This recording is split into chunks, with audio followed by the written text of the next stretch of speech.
Inhalers అనేవి ఆస్మా వైద్యంలో చాలా ఇంపార్టెంట్ పాత్రని వహిస్తాయి. అంటే ఊపిరితిత్తుల యొక్క వాయునాళాలు అలర్జిక్ ఇన్ఫ్లమేషన్తో మూసుకొని గాలి పీల్చటం వదలటం కష్టమైనప్పుడు ఇన్హేలర్ ద్వారా మనం మెడిసిన్స్ కరెక్ట్ డోస్లో కరెక్ట్ టైం ఇచ్చినట్లయితే ఈ విధంగా ఓపెన్ అవటం వల్ల వాళ్ళు ఆస్మా అనేది కంట్రోల్కి వస్తుంది. ఈ ఇన్హేలర్స్ ఏది వాడాలి, ఏ ఇన్హేలర్ వాడాలి, ఏ డోస్లో వాడాలి, ఎంతకాలం వాడాలి, తర్వాత డోస్ ఎప్పుడు తగ్గించాలి అనేది చాలా ఇంపార్టెంట్. ఇన్హేలర్స్ తో పాటు ఇంకేం జాగ్రత్తలు తీసుకోవాలి చాలా ఇంపార్టెంట్. ఈ ఇన్హేలర్స్ తో పాటు ఎలర్జీ కూడా ఉందా, ఎలర్జీ కూడా ట్రీట్మెంట్ చేయాలా, దేనివల్ల ఈ ఆస్మా ఎక్కువైతుంది అనేది ఒకటి తెలుసుకోవాలి. కాబట్టి ఇన్హేలర్స్ మీద తల్లిదండ్రులు పిల్లలకి వాడేటప్పుడు కొన్ని వందల వేల డౌట్స్ ఉంటాయి. కాబట్టి దయచేసి తల్లిదండ్రులు ఇన్హేలర్స్ మీద అపోహని వీడండి.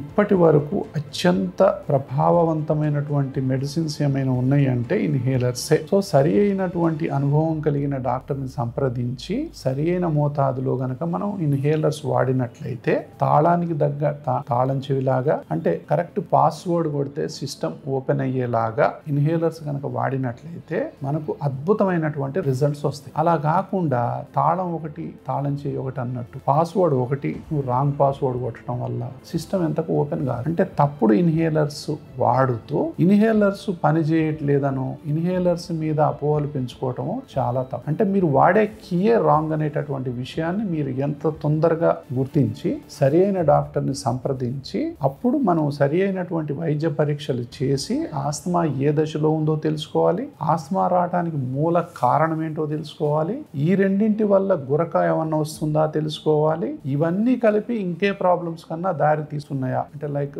గ్యాస్ట్రో ఇసోఫేజియల్ రిఫ్లెక్స్ డిసీజ్ అంటాం. సో ఎసిడిటీకి ఏమన్నా దారి తీస్తున్నాయా. సో ఇవే మనకు రకరకాల రూపంలో కొంతమందికి అలసట ఉంటుంది, కొంతమందికి నీరసం ఉంటుంది, కొంతమందికి మెట్లు ఎక్కలేరు, కొంతమందికి ఎందుకో చేత కాదు, కొంతమంది నైట్ దిగ్గున లేచి కూర్చుంటారు ఎందుకో అర్థం కాదు వాళ్ళకి, కొంతమందికి లిఫ్ట్లో ఉంటే ఊపిరాడదు, కొంతమందికి ఇరుకు రూముల్లో ఉంటే ఊపిరాడదు, కొంతమందికి జనంలో పోతే ఊపిరాడదు, కొంతమందికి వోల్వో బస్సులో పోతే ఊపిరాడదు. ఇట్లా రకరకాలైనటువంటి ఊపిరాడని పరిస్థితులు, ఆయాసపడే పరిస్థితులు, దాని తర్వాత ఏ పని చేసినా నీరసపడే పరిస్థితులు, ఇవన్నీ కూడా మనం అవాయిడ్ చేయొచ్చు.